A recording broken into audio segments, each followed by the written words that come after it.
All right, let's continue to look at this. Okay, so the part four, and here's the thing: a lot of the form as well as the reporting when you file the tax is related. Okay, so you can't simply just ignore one and then say I won't do these and I will do that. I do these and I don't do that. Okay, so for example, this is a perfect example, right? So, for example, if you're failing the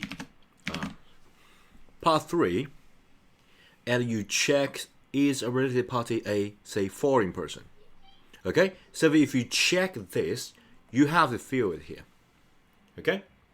And if you just getting started, for example, you're getting started, you got no operation, got no income, got no reportable transaction, multiple transaction between the reporting corporation, for example, that's the ALC, or corporation, whatever, okay, and the foreign related party. So if you got a related party, you have to fill it, okay? Caution, this must be completed, the part 4 must be completed if the foreign person box is checked in the headings of part 3. That means if you got this, you have to fill this. This is like a have to. Okay, have to fill this.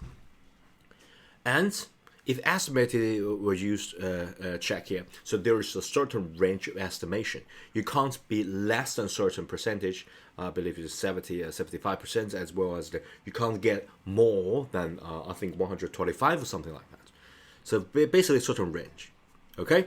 So if estimated are used, you have to check it and use the correct estimation. There is a certain range. Okay. So yeah, this be composed into two parts. This is just one part and second part. Okay? This is the inflow. This is the outflow.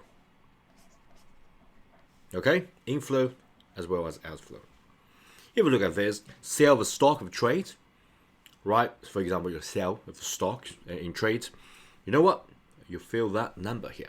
You look at the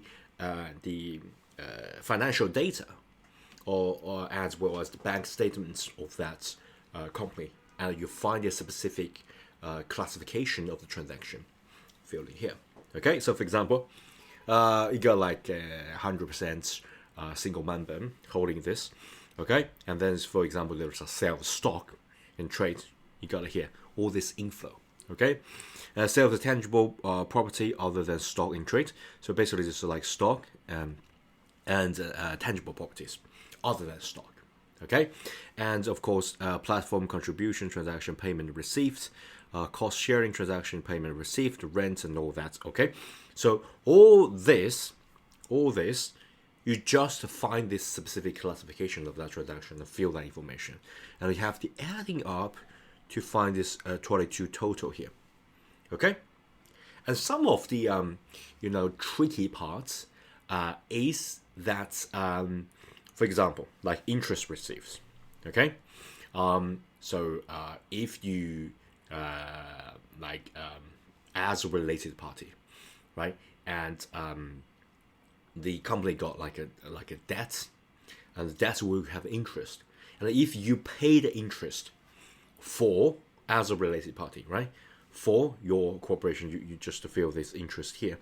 Okay, so for example, if there is a transaction of money borrowed, okay, you can also fill that information, and it's a kind of like a beginning ending thing. Okay, the beginning balance as well as ending balance, and or monthly average. If there's estimation on that, you fill it here.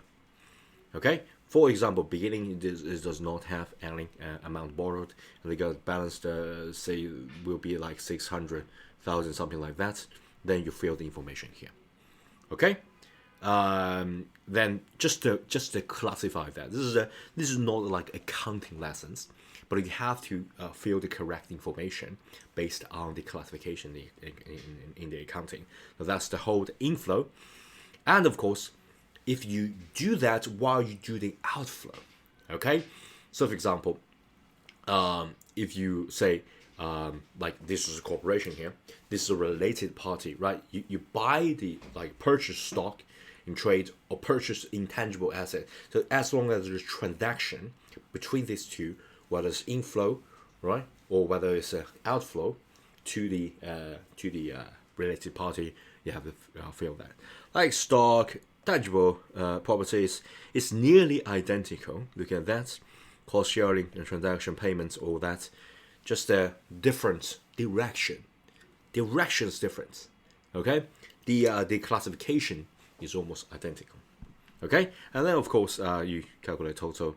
You got this. So once you got this two number, the 22 as well as the 36, you got the total inflow as well as outflow. So basically, what we received as well as what is paid to the related party.